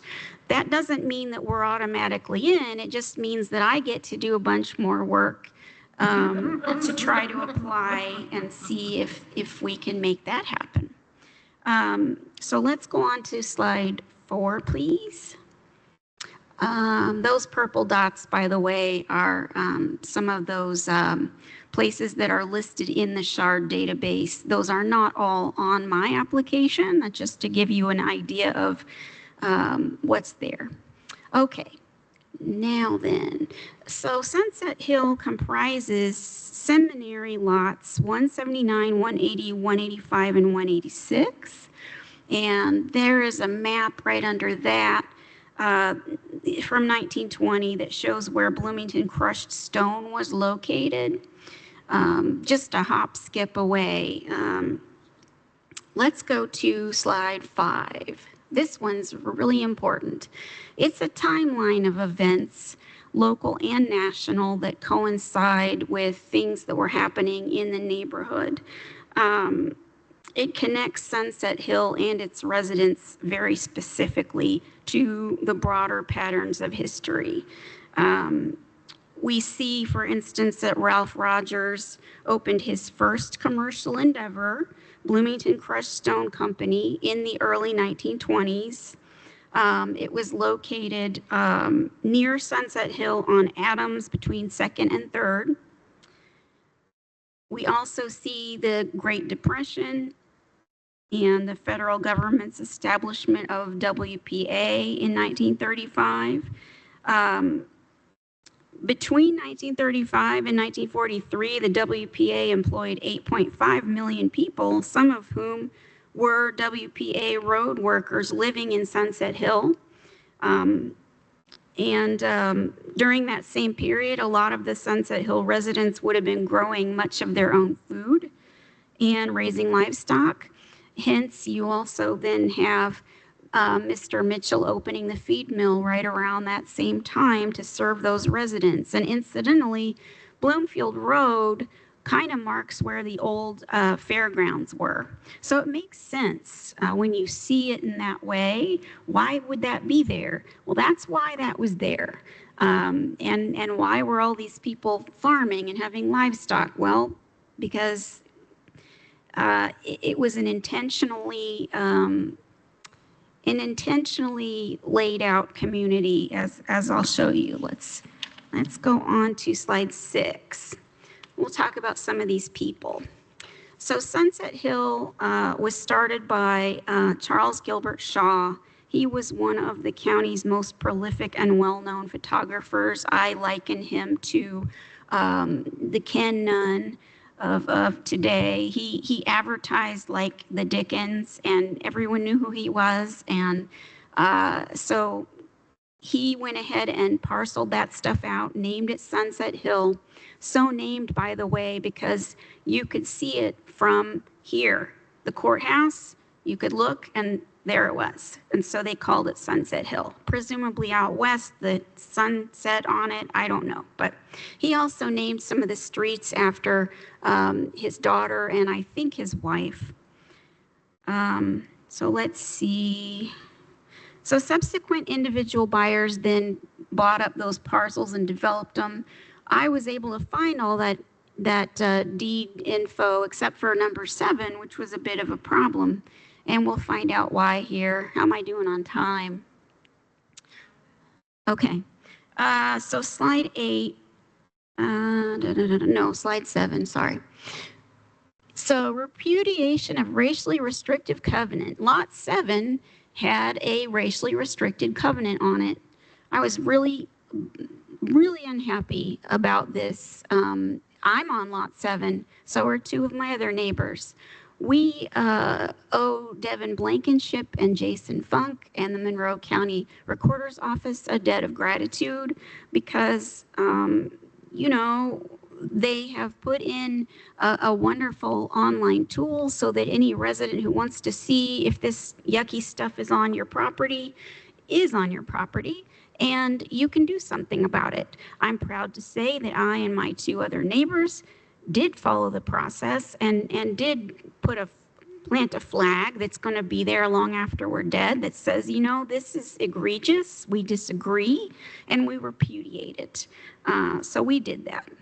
So thanks, guys. Let's go on to the next one. And lot 7 was the only lot that had that. I don't even know who put it on. So slide 8. Okay. Ralph Rogers, obviously very significant person in our local and national history. He employed a lot of residents from the area, and we know this because I looked it up in the U.S. Census data. Not only did he, touch the Monroe County Airport, Bloomington Hospital, Memorial Stadium, but he also did work on national highways too. So let's go to slide 9. So this is some census data that I examined 1940 and 1950 to look at employment histories. 33% of men living in Sunset Hill in 1940 did stonework or related street construction. And in 1940, 11% of men in Sunset Hill held down WPA jobs. Also in 1940, of all the working residents in Sunset Hill, 14% were women. They were typists and cooks and maids and that kind of thing. But in 1950, the percentage of Sunset Hill's working women had more than doubled. And of this group, 44% worked at RCA. And the reason being, according to an old article from the Chamber of Commerce, Indiana Chamber, they liked hiring young women because they were thought to be, quote, more receptive to repetitive assembly line work, and their smaller hands were better suited to pick up and placement of small parts that went into making radios. So that's interesting. Let's go on to slide 10. Another important person associated with Sunset Hill was Mr. Mitchell. He operated the county's last operating feed mill. It was the Sunset Hill Feed Company. And they also owned and built multiple properties throughout our neighborhood. Slide 11, please. Besides the age and architectural styles of many of our structures, there is a vernacular landscape that should be considered. There's up there, you see an old ad, a few acre farms in the Sunset Hill addition left. Get busy if you want one. I love that. So what you see here is the houses are small, the lots are comparatively large. The way the small houses were originally laid out enabled, and the fact that there's sort of a back 40 for each house. It was neither accidental nor coincidental. It is an intentional relationship which enabled Sunset Hill's original working class residents, frankly, as well as many of its current ones, to farm, incidentally or supplementally. So you see the way that the mature trees are positioned. They're kind of used as air conditioning and property markers, and it's a special place. Go on to the next slide, please. Thank you. So these are interesting, black rectangles. The entire area was and still is rural and agricultural in look and feel. I took this photo at around 10 o'clock in the summertime. As you can see, we have bona fide darkness. Isn't that neat? You can see the stars. I suspect this is very much like the place looked back in the 1920s. Slide 13, please. What you're about to see on this next slide is an example of some of the homes that are represented. These are not all of the homes on the application, but the lion's share of them were built in the 1920s and 30s. A smaller number of them date back to the 40s and 50s. We have mostly California bungalows, four square, some really teeny tiny homes. Those little teeny tiny ones are all in a row, and I believe Mr. Mitchell built those, which is kind of neat. You can go on to the next slide. There are loads of additional small-scale elements that work together to lend cultural and historic significance to this rural historic landscape. There's old barns and outbuildings, mature trees, limestone walls, rows of rural mailboxes, clotheslines that are still in use. And then the last slide, let's see, to conclude, yeah, Sunset Hill still represents some of the broader patterns of Monroe County history, including its farming, culture, limestone heritage, and manufacturing roots. So thanks very much for your attention. Thank you so much. If you'd stay for a moment and see if my colleagues have questions for you. Commissioner Jones, comments or questions? Actually, I don't have any questions. I will comment that that was a very enjoyable presentation. And I was trying to remember, do you happen to be aware of whether the Mitchell feed or the Sunset feed mill, did that eventually evolve into Wayne Feed, which was right in that area? Not to my knowledge. Okay. Right now, it's the Sunset Hill Fence Company. Okay. And it's pretty much just like it was. It's just kind of frozen like Han Solo, you know? Unfortunately, not part of this application. Yeah, I was trying to remember exactly where Wayne Feed was, and it was in that area. Yeah. Commissioner Githens? I wanted to applaud at the end of your presentation. I mean, that was amazing, and all the deep work you did, the references, wow, that's amazing, absolutely amazing. Yeah, title research, census records, newspaper archives, history. It's amazing. So Well, thank I've been you. working on this for about a year. Yeah. I'm ready to go on to just rest. Yeah, I imagine so. And I do want to thank you for taking the role of lead petitioner, but for all the petitioners who have decided to do this. This is a gift to the community. And it is a gift to the community that will be here forever. And that is big. So thank you. Appreciate that. All right, let's see if there are any members of the public who wish to comment. You can raise your hand on Teams or come to the podium. First, we'll hear from supporters. If you could raise your hand or come to the podium if you support this petition.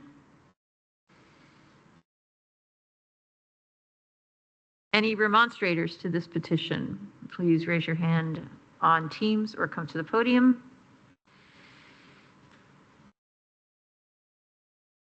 Seeing neither, Ms. Brackney, you actually have 5 minutes. If you'd like to add anything else, you can, no, okay, thank you.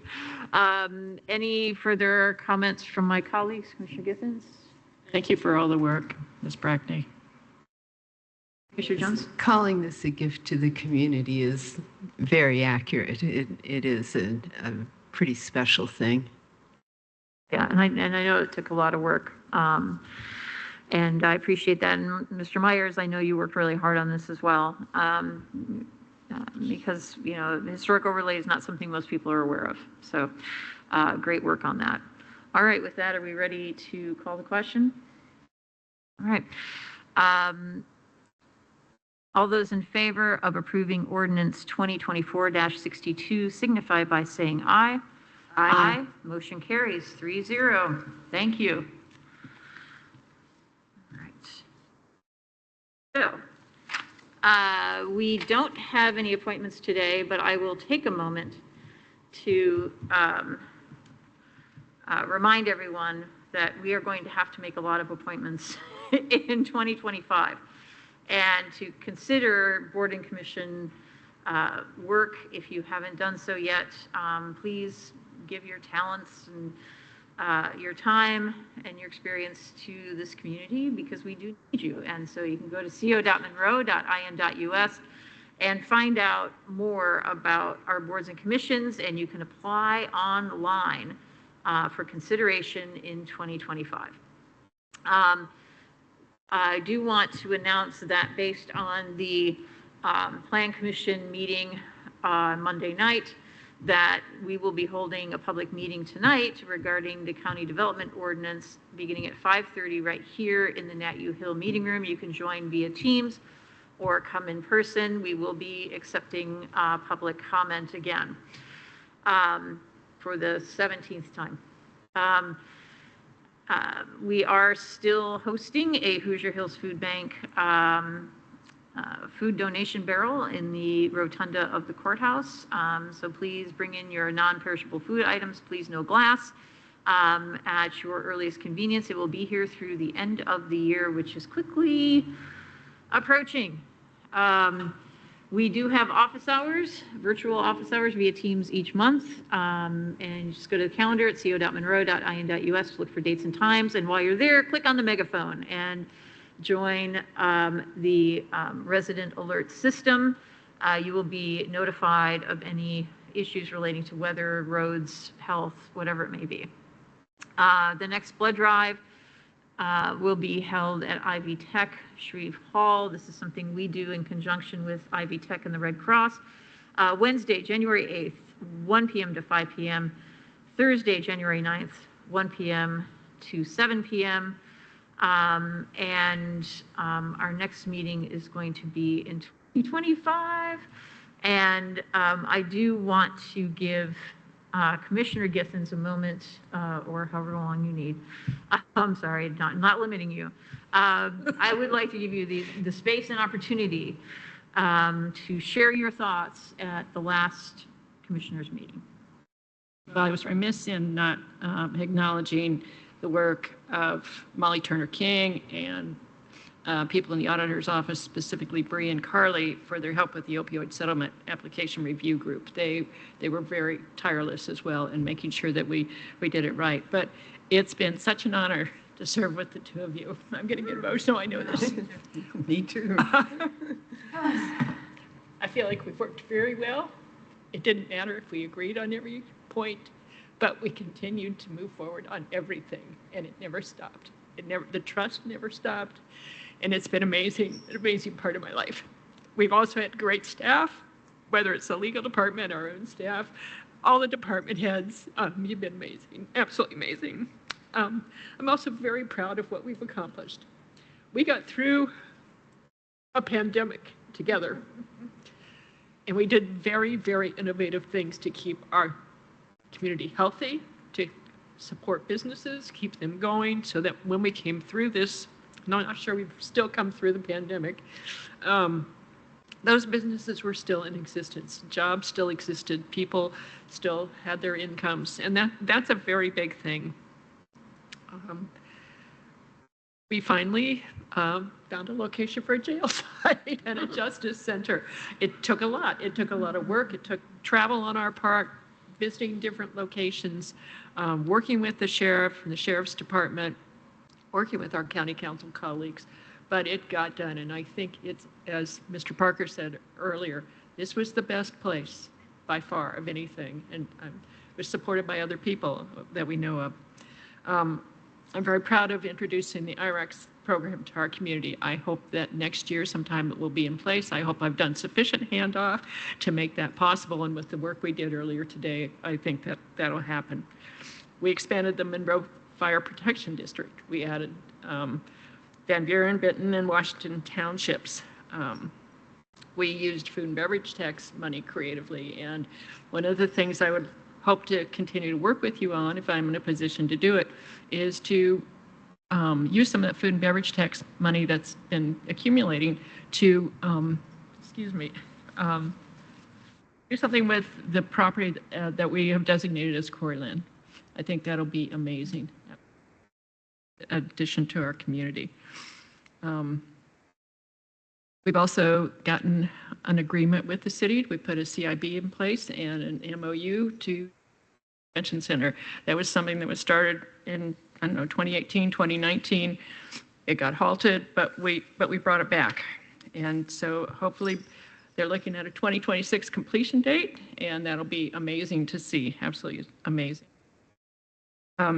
We've been making sure, as you said earlier, in our ARPA funding, that we kept people fed, whether it was support for actual food with Pantry 279 or Hoosier Hills Food Bank, but also generators for Hoosier Hills Food Bank, for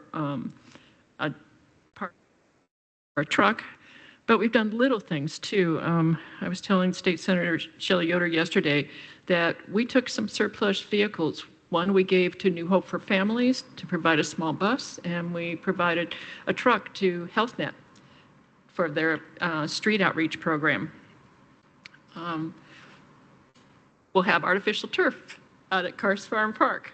which is a big deal, along with the Wi-Fi that we talked about earlier today.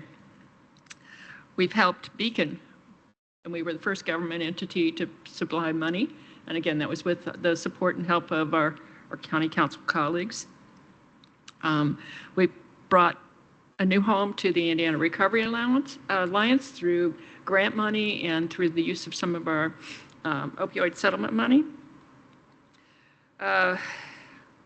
We've improved childcare, I hope, and provided additional childcare opportunities. Some of that is not done yet, but it will be there soon. And I think that the new Reverend Dr. Marvin Chandler Early Learning Center will be a real plus to the Summit Hill area. It looks amazing, all that I've seen. The ambulances that we talked about earlier, I recently read an article in the paper about one of those ambulances was called into use. It's needed. It's needed in our community, and that was an amazing thing. This evening, hopefully, we'll get the CDO completed. That's been years again in the making. And I think one of the things I'm proudest of is helping to champion the paid family leave time for our county. That's huge for our employees. It also, I think, is important as we look to recruit new people. And so I want to thank the folks that worked with that. Angie worked on that, E. Sensenstein, Seth Elger, Marley Turner King. It's an amazing, amazing addition that happened. This isn't everything that we've done, but I hope it highlights some of the things that we've been able to accomplish in the last 5.5 years. It's been an amazing journey. Again, thank you.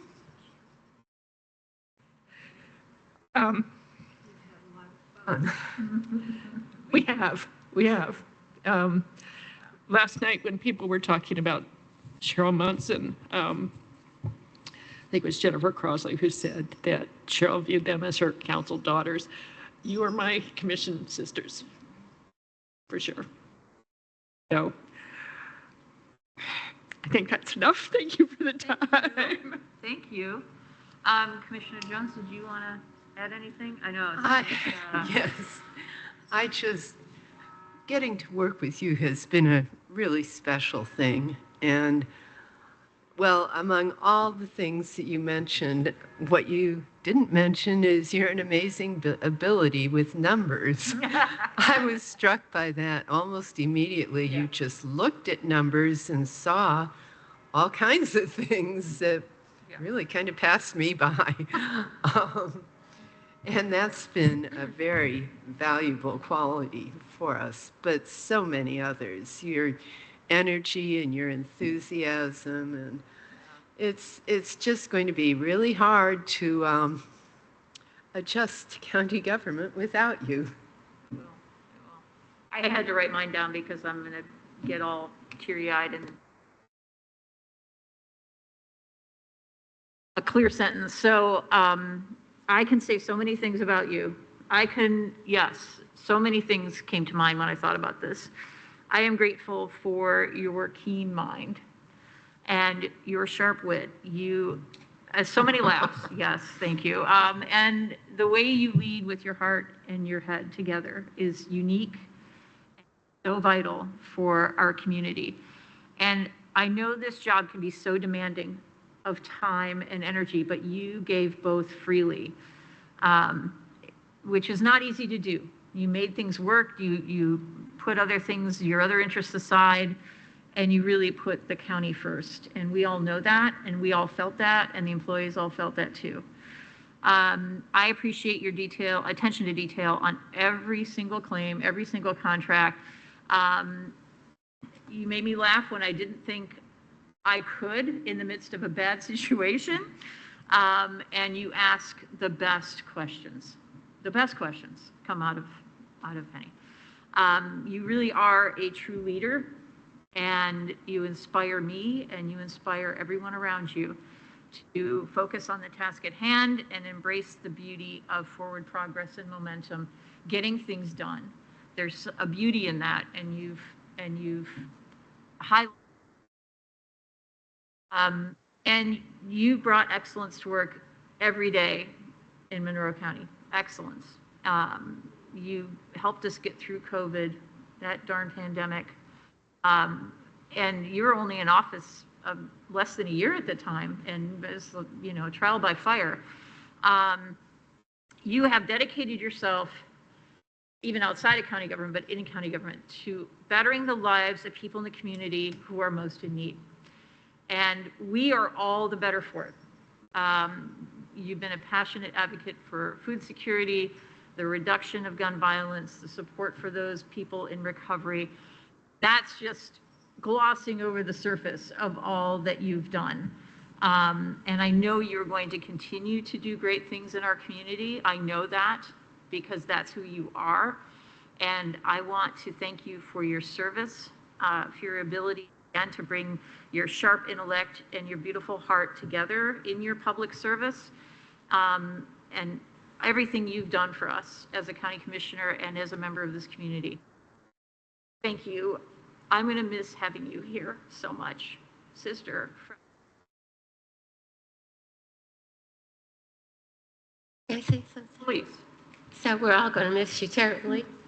But I want to point out that you have been a part of our county government that dealt with some of the most difficult and contested issues. And you did it professionally, and you did it so well. And I'm honored to have been part of this group. But I mean, you guys, as a group, you dealt with making the decision that nobody ever wanted to make about having to have a new jail facility. And you grabbed it, and you grabbed it by the horns, and you took up of heat and hate. Stood up, and you kept your shoulders up, and you kept going forward. And I know that Penny took a lot of heat on that, and I'm so proud of you. Proud to call you friend. But you need to you all need to recognize all of the difficult decisions that this group has accomplished. I don't know that boards before you, and I'm not entirely sure that boards after you are going to have to deal with the same issues that you did and did so well. So, thank you.